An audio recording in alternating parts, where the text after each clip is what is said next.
and welcome back to Northern Waters Cleansing Co.'s YouTube channel. You've probably noticed I've been uploading some more videos for bath bombs lately. To be honest with you, bath bombs was never something I intended to get into.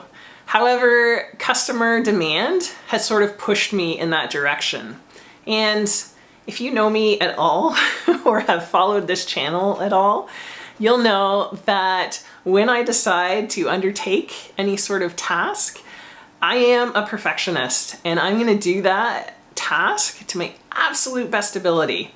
So bath bombs are no different, and I have spent a lot of time refining my recipe. I actually have two main recipes that I really use. One of them is a very moisturizing bath bomb recipe.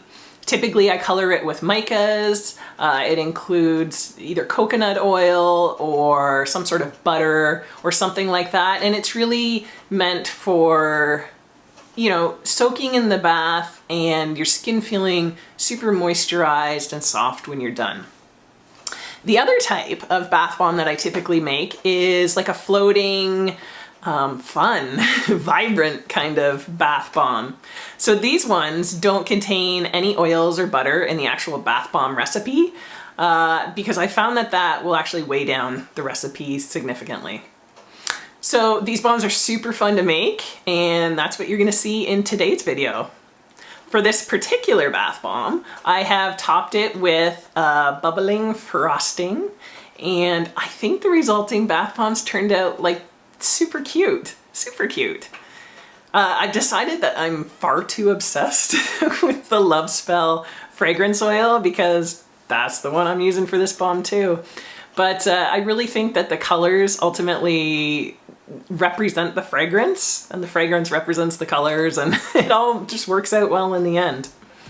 So anyways, I hope that you enjoy this video, and if you do enjoy my videos, please remember to like and subscribe.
Thanks so much for watching, and I'll see you all in the next video.